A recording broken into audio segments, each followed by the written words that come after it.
Assalamualaikum warahmatullahi wabarakatuh. Nama saya Poni Melati Apriansyah dari Fakultas Ekonomi dan Bisnis Universitas Yarsi. Di sini saya akan menjelaskan tentang materi uji normalitas dengan menggunakan SPSS yang dimana ini merupakan bagian dari mata kuliah Statistik Bisnis 2. Di sini ada uji asumsi klasik yang terbagi menjadi 3. Ada uji normalitas yang menggunakan grafik histogram, grafik normal probability plot atau grafik normal PP plot, dan yang ketiga ada uji one sample KS atau Kolmogorov-Smirnov.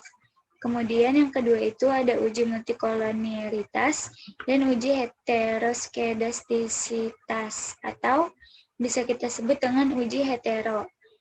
Dan di sini uji multikolonialitas itu bisa kita singkat menjadi uji multikol. Nah, selanjutnya di sini itu ada uji normalitas. Menurut Ghazali, uji normalitas bertujuan untuk menguji apakah dalam model regresi variabel, pengganggu atau residual memiliki distribusi normal, seperti diketahui bahwa uji T dan F mengasumsikan bahwa nilai residual mengikuti distribusi normal. Kalau asumsi ini dilanggar, maka uji statistik menjadi tidak valid untuk jumlah sampel kecil. Ada dua cara untuk mendeteksi apakah residual berdistribusi normal atau tidak, yaitu dengan cara analisis, grafik, dan uji statistik. Nah, di sini tuh ada analisis grafik dengan menggunakan grafik histogram dan grafik normal probability plot atau PP plot. Oke, kita langsung aja ke SPSS-nya. Pertama-tama seperti biasa kita masukkan datanya dulu.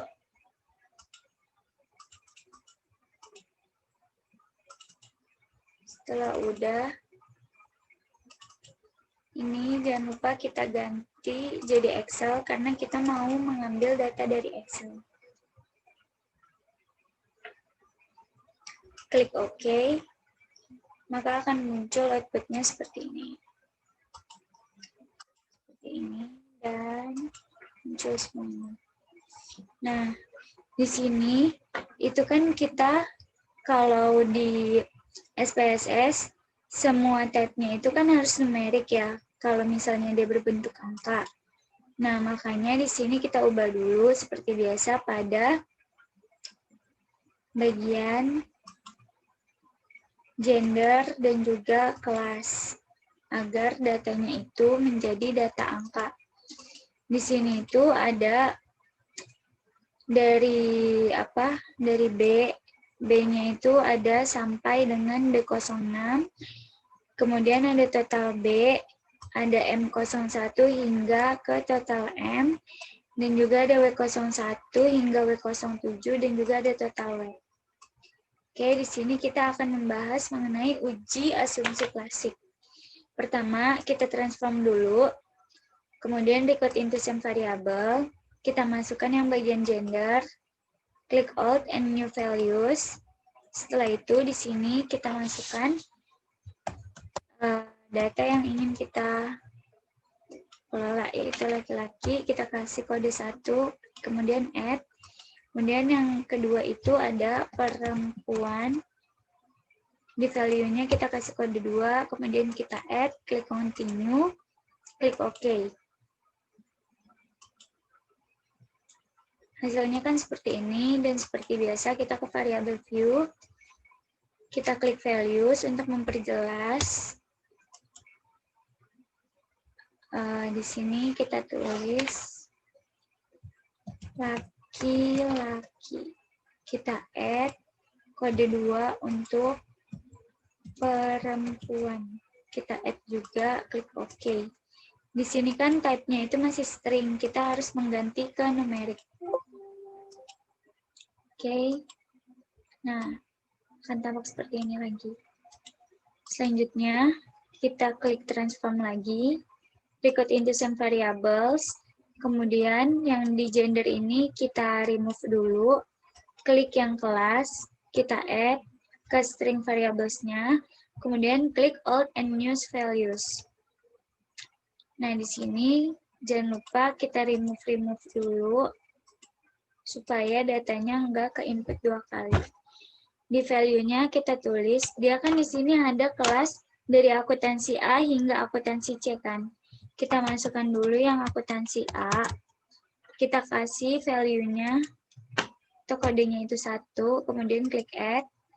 Kemudian yang kedua itu ada akuntansi B, kita kasih value-nya itu 2 atau kode 2, klik add.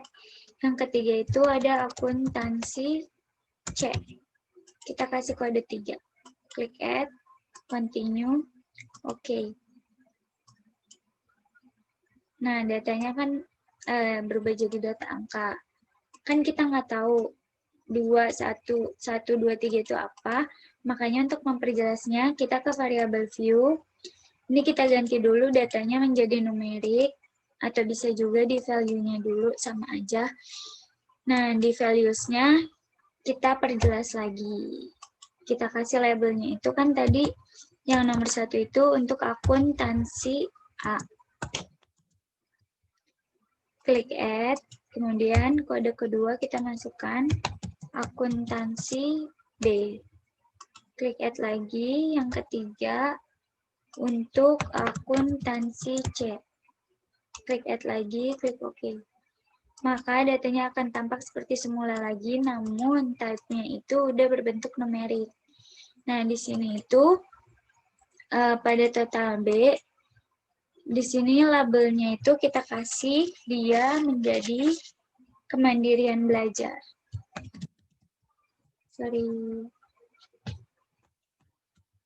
Kemandirian belajar, ya. Kemudian pada label total M, kita ganti menjadi motivasi berprestasi. Prestasi, oke. Di total W kita ganti prestasi praktikum aplikasi SPSS, oke. Kalau udah, sekarang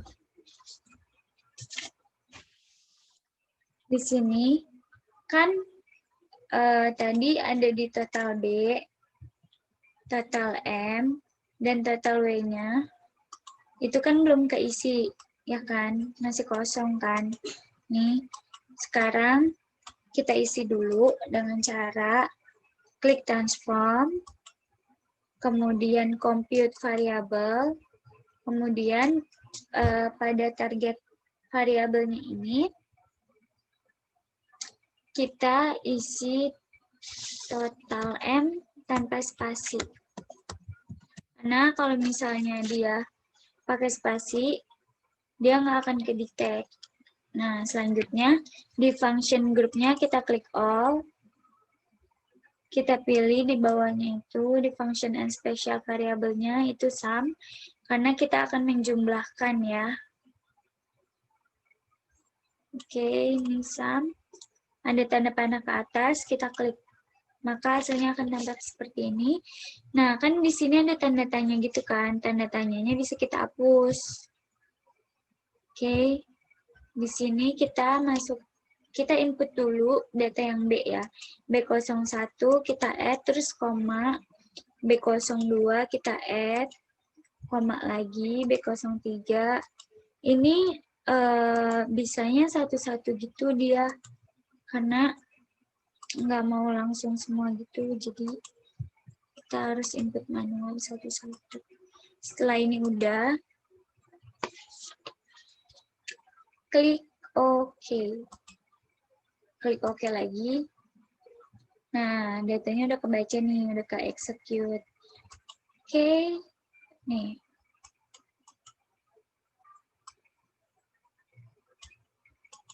Sorry. Berarti ada kesalahan. Oh, di sini belum kebaca ya. Oke, kita lihat dulu. Oh, kita salah masukin, sorry ya. Ini total B.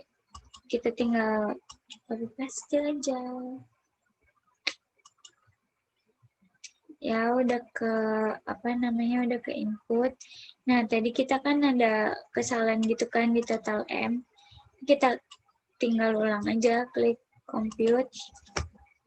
Ya, kayak tadi caranya. Ini jangan lupa di remove. Ini juga sama, pakainya sum. Kita masukin. Hapus dulu tanda tanyanya kayak yang pertama. Ini pokoknya di sini di target variabelnya itu kalian jangan sampai salah masukin kayak saya tadi ya. Soalnya nanti dia datanya akan berbeda. Ini kita add dulu yang M01, add lagi yang M02, koma, add lagi M03, koma, add lagi M04, koma lagi, add sampai M05. Ya, kalau udah klik OK, klik OK. Nah, kan ke input. Nih, jadinya kan tampak seperti ini. Yang B-nya juga udah. Sekarang berarti tinggal yang W. Klik transform, compute variable. Ini inget ya, W. Awas, jangan sampai lupa kayak tadi. Oke, ini juga masih sama, pakai yang sum. Sum ya. Pakai yang sum. Karena dia itu kan penjumlahan, jadi kita menggunakan sum. Klik W01 kita add, koma, W02 kita add, koma lagi, W03 kita add, koma lagi, W04 di add. Pokoknya di add, kemudian dikasih koma ya, untuk jedanya gitu. Oke, sampai W07 ya. Kalau udah, kita klik OK, OK lagi. Jadi, semuanya udah keisi. Sekarang kita langsung ke uji sampelnya ya. Kita klik analyze, kemudian regression.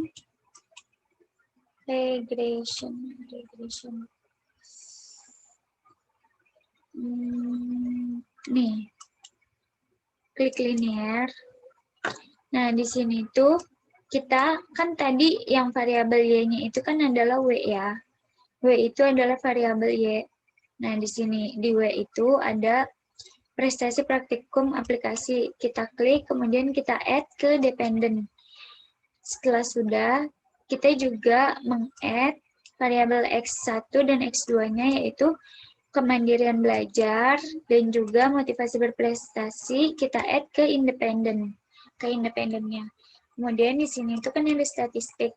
Untuk saat ini kita diemin aja, maksudnya nggak usah diotak-atik. Kita lanjut ke plots. Plots di sini itu kita di standardized residual plots-nya, kita centang histogram dan juga normal probability plot. Karena kita akan menggunakan dua ini. Oke, kalau udah di save-nya itu, di bagian residuals-nya, kita klik unstandardized. Kalau udah, kita klik continue. Setelah itu, setelah sudah, kita masukkan ke, pokoknya kita klik OK dulu ya, sampai semuanya udah. Dan udah kebaca nih datanya. Tuh. Ini adalah hasil output-nya ya. Hasil output-nya itu, kita kan tadi pakai yang histogram dan juga normal ppplot kan. Oke. Sekarang kita lanjut dulu menggunakan one sample KS-nya. Kita klik analyze, kita klik non-parametric test, kemudian kita klik legacy dialogs, kemudian klik one sample KS-nya. Nah, di sini itu kita menggunakan test distribution-nya itu yang normal. Oke. Nah, kalau misalnya udah di sini kita pilih yang unstandardized-nya, kita add ke test variable list-nya. Kemudian setelah ini udah, kita klik OK. Kan tampak datanya seperti ini ya, hasil outputnya. Next, di sini kan kita tadi mempunyai data histogram, yang dimana secara kasat mata dia itu kan berbentuk lonceng dan sama ya. Maksudnya loncengnya itu ada di tengah-tengah. Secara kasat mata itu dia normal. Datanya ini normal. Kemudian kita lihat ke yang normal pepet plot of regression standardized residualnya. Nah, di sini itu kan kita lihat PPT-nya dulu. Slide 6. Slide 6. Nih. Pada grafik normal probability plot atau grafik PP plot, itu jika didistribusi data residual normal, maka garis yang menggambarkan data sesungguhnya akan mengikuti garis diagonalnya. Nih, kita lihat ya. Ini yang garis lurus ini adalah garis diagonalnya. Dan sedangkan yang titik-titiknya ini, dia itu kayak semacam respondennya gitu, yang garis apa tadi namanya, garis sesungguhnya mengikuti garis diagonalnya. Nah, kan di sini yang titik-titiknya ini kan respondennya itu mengikuti garis diagonalnya kan, berarti dapat dinyatakan bahwa data ini normal, baik secara kasat mata maupun secara teori yang ada. Cuman kita masih harus memastikannya lagi.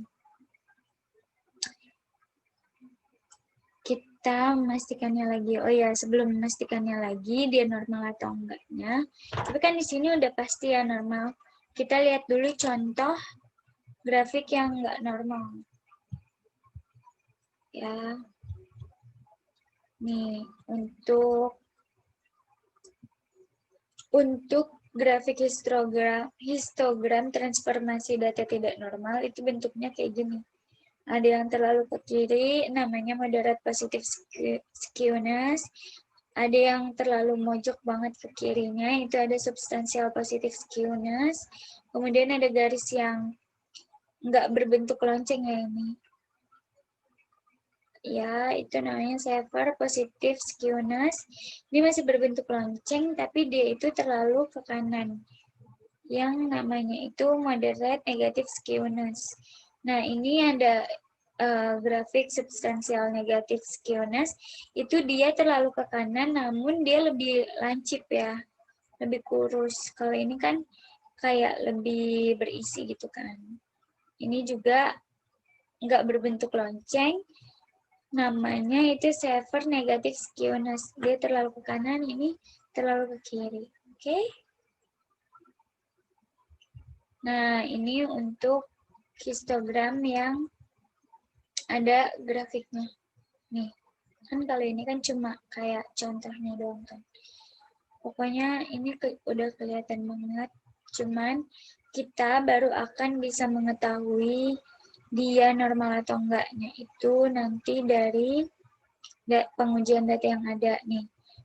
Contoh dulu untuk normal PP plot-nya, dia itu kan nggak normal. Kenapa? Karena si respondennya ini nggak ngikutin garis yang garis yang sesungguhnya gitu deh. Ya, tuh udah kelihatan banget. Oke, lanjut.